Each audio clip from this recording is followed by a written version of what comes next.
school calls my parents about me breaking this kid's arm. And I can't remember who said it in that room, but one of the adults, and I'm pretty sure it was on one of our parents, said, well, he didn't take his face and smash it into his arm. He hit him and broke his arm from hitting him. So that was pretty much it. Neither one of us got suspended or anything trouble for it. I didn't even get in trouble for ditching school. I don't think the principal even brought it up because he probably felt sorry for us because we were two little guys in there. And a little handicapped kid had a broken arm. And it was sad. It was sad. It was a sad I do remember this fight, though. Because I remember you telling me that he pulled the jacket over your head and you got scared because you know it was going to happen. Yeah, he pulled it was my green little windbreaker. Yeah. That happened at the bike racks, I thought. No? No, it happened at the bleachers. Like it was such a big deal to all the kids, though. They laughed and made fun of us. So which bleachers was it, on the visitor side? Because those are concrete bleachers. Yeah, back in the day, remember that was a desert there before they put all the condos and grocery store. I remember that racquetball court was like a prison fight scene when you would go in there to play. Yeah, and then people would corner you in there, and you're like, shit, because there was a chain link fence around it. Yeah. That was another place where all the fights would be held. You were like in an arena. Yeah. Ding, ding. You didn't have anywhere to run. All the fights were pretty funny, especially the ones at the park. Everybody'd show up, be like 1,000 people. We were discussing that Roadrunner Park when the fights used to always go down outside the pool area. Yeah. Always by the dark spot of the basketball courts, by the playground. And there would always be like a circle, and fights then were like, it looked like the original movie Outsiders. Yeah. Where a group would show up in cars, and another group would be on bikes and stuff, and they would all just kind of come together, and then two dudes would fight. And then it would just separate. Nothing, nobody'd stop it or nothing. Nope. And it never lasted. It never lasted very long. It was just kind of like a wrestling match, couple punches, and then it was over.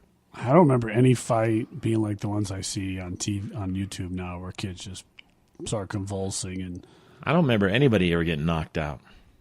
People get knocked out way too easy now. You hit someone, some guy just gets like punched in the side of the head, and all of a sudden he's out. They do it for likes. They do it for likes. Facebook likes. Yeah, and YouTube hits. People get knocked out way too easy. Oh yeah, there was no weapons and stuff. You know what it is? I'm blaming on helmets. That's what it is. Kids are wearing helmets way too much now. That's true. We whacked the shit out of our heads, and maybe that's what it was. I have a big scar on my head. I got hit in the head with a flashlight right there. We're calcified. Our heads are calcified like Cro-Magnon men. Scar tissue. So we have a time. natural helmet layer over our skull. So when we fall, I've fallen off stuff and landed on my head and never lost consciousness. That's a true story. He fell off bunk beds on his head. I fell off about twice. Let's see, about 4.5 feet off. Landed straight on the back of my head. Yep. Got up crying. My mother looked at me and she goes, "You're okay. Here's some ice." Yeah. And all the back of my head, I have a dent, and all the hair fell out of the back of my head. You know what was funny is that when I had my sons, and when the time when my kid fell out of my truck and smashed his face and hit his head on the concrete. Yeah. And I took him into the doctor's office because his head was blue and squishy. They were all like, well, make sure he doesn't go to sleep, keep an eye on him, make sure he doesn't throw up. But when I remember when we fell and hit our heads, it was walk it off. Just, shh, you're fine, you're fine, you're fine. And they would rub the spot where you whacked your head. They would rub it really fast, like that was some magical voodoo by our parents to make it feel better. So let me just take the place where you just smashed and rub it really hard, because that makes the pain go away. They're better off kicking us. The best one was when I was with our sister, and we had these couches that had these wood corners, and they were pointy. Yeah. And I was swinging between them like a monkey bar, and I slipped off one side, and I fell, and I hit the back of my head right on the corner. And I felt it like, boom, and I got up, was like, ooh. And so I started running down the hallway to get to her because it hurt so bad. And it felt like someone took a cup of water and dumped it down my back. All the blood. And all the blood just pumped out of my head. And so when I got there, I was like, crying, and my sister's like, turn around. And all I hear is, oh my God, freaked out because it like covered my whole shirt like blood. Nice. And I remember all she did was put a rag on it and called our neighbor. It was an old nurse. Our neighbor had to come over. He's fine. Yeah. And one of the best things that they would put on our wounds was a washcloth with ice in it or cotton. So the cotton would dry up in the blood, in the wound. Oh, yeah. So we had to clean that out later. And then they would take this stuff that was used for horses and jab it in the wound. They would pack it. They would pack the wound. It was a big puncture wound. They would just pack it and tape it up. Yeah, I don't think we ever really went to the hospital too much for stitches. It was too far. Think about how far away the hospital was. It was at least an hour drive. It was bad. I remember the other time, what was the other thing? Oh, when I fell out of the bunk bed, I walked off the other bunk bed and landed on this dog fence thing that had like metal and just scratched the shit out of the side of my chest. He landed on a steel pet cage. Yeah, and I swear I had broken rib. And I'm standing there jumping around crying, and my mom washes it, puts some kind of ointment on it, puts a shirt on it, and puts me back to bed. Yes, because you were sleepwalking, retard. Yeah. But I could have had a broken rib, buddy. You were okay. JC was a professional sleepwalker. So still am. Still walk around. We should talk about that in the episode. Next episode, I'll talk about my sleepwalking episodes. I'll tell you about the college days. You bit dad. Well, let me finish this one. So this guy, so they send me to school. I'm in 3rd grade. I have 4 perfect little scratches that run right down my side. Yes. And I'm walking around, I'm hurting, and everybody's like, what's wrong? And I said, I got attacked by a mountain lion in the mountains. And they were like, what? So then in class, they're like, has anybody got anything they want to share today? And someone goes, JC over here, Jester's got something to say because he got attacked by a mountain lion. And she's like, what? And so I stood up, and I was like, no, I fell on a puppy cage, which makes no fucking sense to anybody. I don't think you told the truth. You don't think I told him? I still told him on they there? called Mom on that one, too. Yeah. I think they did. That's how we found out about your little story, because they called the house about the mountain lion attack. I told him you shot it. I said my brother had to shoot it. It was attacking beautiful. Me. It was perfect 4 slices, and that was it. That school was a rat, man. They always had to verify everything. Well, we're going to fact check on that one. That was the same school. In 2nd grade, someone brought a snake for show and tell, and it bit me. Yes. And that fucking freaked me out, because that thing, I've never seen a snake bite somebody until it bit me. And it was now so he's quick. Terrified of snakes. It did, man. It was paranoid. It hurt. Hurt bad. There's so much childhood trauma. It was you bad. You need therapy. I do go to. I don't need it. Do you still have a cry? Do you still have your cry pillow? I don't have a cry pillow. Yeah, you do. No, I don't. He has a pillow in the shape of a bosom. Shut up. No, he puts his head in there and says, I never was loved enough. Oh, whatever, renegade. Mr. Fighting handicapped children. I like that. Teach them a lesson. They want to be treated as equals. That's I think you should just walk around then and start fights. I'll fight everyone. I'll fight the wheelchair people. I'll fight wheelchair. I'll fight them all. Wheelchair people. Wheelchair people. They want to be treated as equals, then this is how equals get treated. I don't think they want to fight as equals. I don't think there's a UFC fight for handicapped people. That would be kind of weird. UFC fighting? It'd just be like grappling. Because not everybody's in a wheelchair, buddy. And not everybody has a disabled body. Some might be mentally disabled. Ooh, we saw 2 people that were special needs get in a fight at the park. Remember that? No. Yeah, you do. It was out of one of our Forge classes. It was a huge kid and another kid. And they started duking it out, and then the kid goes, screamed and ran over and jumped up in the air and landed flat on his ass. And just sat there. That was that group that would show up with the other people that had to monitor them. Yeah, I was like, "What the fuck just happened?"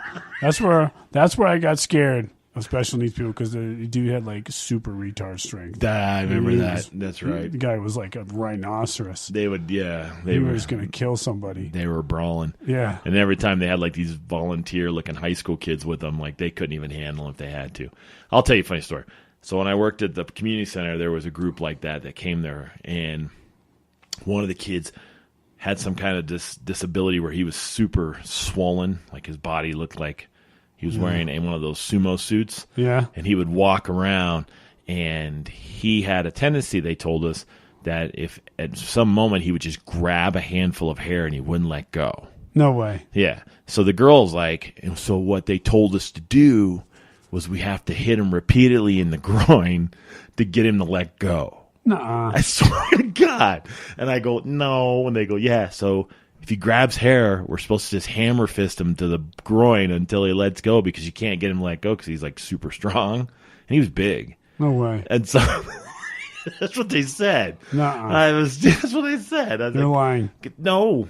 Okay. Why would I make that shit up? That's exactly. I don't know. This is why. Because we also had another kid in the group that we had to watch because he would like go over to the corner and lay down by the pool tables and jerk off. So okay, so you got to tell him how many years ago this was. Like 20 years ago? Yeah. Okay, so see, this is kind of shit was allowed then. Dude, hammer fist him to the groin. Hammer fist him. He's just yelling while they're punching him. Let go. Let's go. It's like I'm surprised they didn't like give the girl, okay, here's this cleat.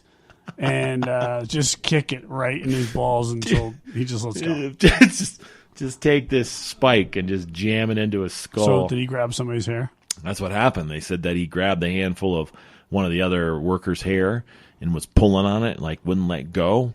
And so that's what we brought up the conversation. Is we said, what do you guys do? You know, because he's a big guy. And he's not real, like, responsive. You can't really talk to him or nothing. And so that's when the girl said they have to punch him in the groin. I don't know why the groin. So you didn't get to witness this? No, I didn't. Oh, that would have been the best. That would have been the funniest fucking thing. That would have been like one of those visual trauma things or a visual image that you just, for the rest of your life, it would have stuck in my head forever. Like when we saw Dave on fire. That is always, I can always recall that one. Visual. It would have stuck in my head if I would have seen Oh, that. my God. That would have been awesome. It would have been awesome. Even to videotape it. I don't think it would have been awesome to see it going on, but I felt think I would have sorry been for the girl, like... But I mean, I just would have loved to see the intensity of the person punching him in the balls. They probably started out kind of light. They're probably like, I feel uncomfortable. And then the person is screaming and their head's starting to bleed. They're just like, let go. They have a little doll in the corner. Like, we need you guys to practice so we can see. We have a rating so we can see how hard you're hitting this man. Because you have to just pummel him in the testicles to make him let go of you. I think this guy was smart because he probably couldn't get any pussy. So he figured the best way to get somebody to jerk him off in a sick, twisted way was grab some hair, and then he found out they're going to punch him in the balls. So maybe this dude was into it. Max always going to the dark side. If something has to make it into something it wasn't. Well, you hear about those dudes and their fetishes. I don't think this guy even had a fetish. I think he was just happy to be hanging out with people. Yeah, and pulling their hair. That's creepy. Why man. he did it, he would just grab a hold of hair, they said, and wouldn't let go. You think after the first couple times they make the dude wear like some Cannibal Lecter mitts that just where hands can't open. He's runs around. Well, then he can't play with other stuff. He can't hang out and do stuff. He's dangerous. Or they could have put him in, shaved all the girls' heads. Had to work with him. Yeah, but he didn't. Still, that's. Yeah. I wish I could have seen that. No. I don't think you would want to see that. I would have laughed. I would have felt bad for the girl. But to see that until the dude finally just went, oh, it's enough. And just, and he let go of her hair and grabs his balls. I mean, shit. And the poor bastard, what happens then? It's like a slow motion. Oh! Then what do? They say, okay, now we got to soak him in an ice bath. Now we got to ice it. Oh. Now we got to ice your balls, buddy. You think the first time he got punched in the balls, he'd reach over and grab the person's hair that's punched him in the balls? Okay. If you could picture the way this guy moved, he moved like a sloth. It was very slow and just not a quick moving person. That's still creepy. I can just picturing it now. I'm going in my head like those pit bulls who just walk by people, all of a sudden just grab them. Maybe we should people like start what the punching them in fuck the happened? balls. Holy shit! What movie was this? It says, put your finger in its asshole. All right, we're gonna wrap this up. So there you go. Finger popping assholes. Brothers 7.0. Follow us on iTunes. Check us out on Facebook. Also follow us on Instagram. This is our show regarding stealing and fighting and whatever else went on in our head.